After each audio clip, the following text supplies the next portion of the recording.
ተንቀስቀስክ ምን ፈልገህ ነው የመጣው? በእናትህ ማርፍበት ሰዓት እኮ ምንድን ነው በየቀኑ እየመጣ የምትረብሸኝ? በእናትህ ምንድን ነው የፈለከው? ንገረኝ እስኪ ምን ፈልገህ ነው የመጣው? ታውቂያለሽ በቃ ስራ የለኝም ያው ሲገባ ነው ትንሽ ብር ካለ በእናትህ ትንሽ በቃ ሰሞኑ ሰራ አድርጌ እመልስልሃለሁ። እውነት በቃ ምን ብሩኬ በእናትህ እኔ እኮ ትገርመኝ እኮ በየቀኑ ብድር ትጠይቀኛለህ፣ በየቀኑ ትወስዳለህ። እስኪ ከዛሬ የሰጠውን ብር መልሰልኝ ታውቃለህ? ኧረ እኔ አንተስ ደግሞ ይለያል በእናትህ። ቆይ ምንድን ነው የምታደርገው? ንገረኝ እስኪ። አሁን በባለፈው ምንድን ነው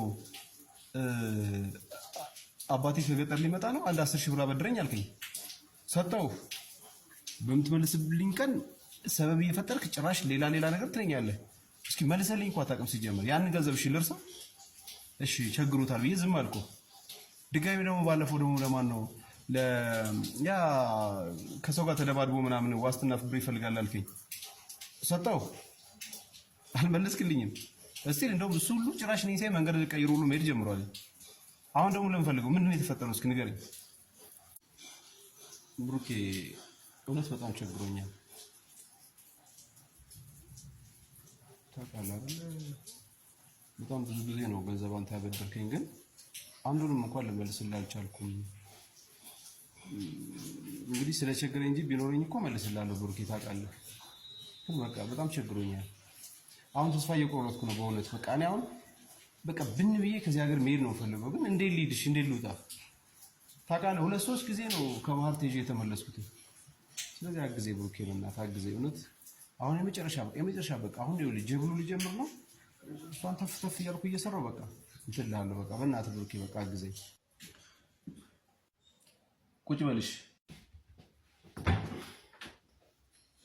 ይኸውልህ ቴዲ፣ እኔ ብሩ ላለመስጠት አይደለም፣ አብረን ያደግነው ብዙ ነገር አብረን አሳልፈናል ከልጅነታችን ጀምረን። ግን አንተ የምሰጥህን ገንዘብ የምታጠፈው በሱስ ነው። ለሱስ ደግሞ ብር አልሰጥህም። ይቅርታ፣ ለሱስ ብር አልሰጥህም። ምክንያቱም በባለፈውም አባቴ እንዲህ ሆኖ አልከኝ፣ ጓደኛዬ እንዲህ ታስሮ ምናምን፣ ግን ከኋላ እየተከተልኩ ገንዘቡን እንዴት ታጠፈው እንደነበረ እያየሁ ነበር። ስለዚህ ይቅርታ፣ ከዚህ በኋላ ለሱስ እየመጣ ገንዘብ እንዳትጠይቀኝ። አዎ ጓደኝነታችን ከጓደኝነት በላይ ትልቅ ዋጋ ያለው ነው። ግን ወንድሜ ስትሞት ማየት ደግሞ አልችልም። ስለዚህ ሶሪ፣ በጣም ይቅርታ።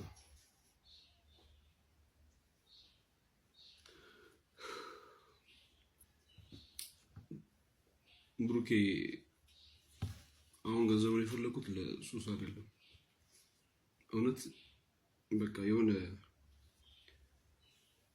መስራት ያለብኝ ስራ አለ። በቃ እንደነገርኩ ነው። የሆነ በቃ ጀብሉ በቃ ተፍ ብዬ ሰርቼ የሆነ ነገር ቢያንስ እንትን ማለት እፈልጋለሁ። ለዛ ነው ብሩኬ፣ ተረዳኝ እባክህ። ሱስ ምናምን በቃ ትቻለሁ፣ እርግፍ አድርጌ ወጄ ማየት ትችላለህ። ምንም በቃ አሁን እቺ ሱሷን እንትናንም ትቻለሁ፣ በቃ ጫት ምናምን ትቻለሁ። ስለዚህ ምንም እንትን አለም በቃ አረቄ ምናምን ሲጀምር ቀምሻለሁ፣ ነው ማየት ትችላለህ። እውነት በጣም ተስተካክያለሁ። አታይም ሰውነቴ እንዴት እንደተመለሰ አታይም እንደ ብሩኬ። ስለዚህ ፕሊስ እባክህ፣ አውቃለሁ ከጓደኛ በላይ ነን፣ ወንድማማች ወንድሜ ማለት ነው አንተ ለኔ። ግን አንተ ካላገዝከኝ ደግሞ ማንም ያግዘኛል። ታውቃለህ አይደል የሆነ ሰዓት ጠጥቼ ወድቄ የማንን ስልክ ታውቃለህ ሲሉኝ እኮ ያንተ ስልክ ነው የሰጠው መንገድ ላይ ታስታውሳለህ? አንተን መጥተህ ከዛ ነገሩ ላይ አዳንከኝ። ህይወቴን የምትታደጋት ሁሌም አንተ ነህና በቃ ከዚህ በላይ ምንም ልል አልችልም። ይሄን እየሰማ መጨከን የሚችል አንጀት ካለሽ ጨክ። እኔ ብር ለመከልከል ፈልጌ አይደለም አሁንም እየከለከልኩ ያለሁት።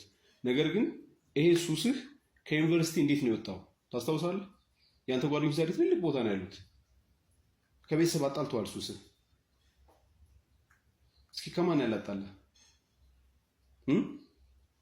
እኔ እኮ የልጅነታችንን ያንን ጊዜ አስታውሼ እንጂ ግዴታ የለብኝም ታውቃለህ።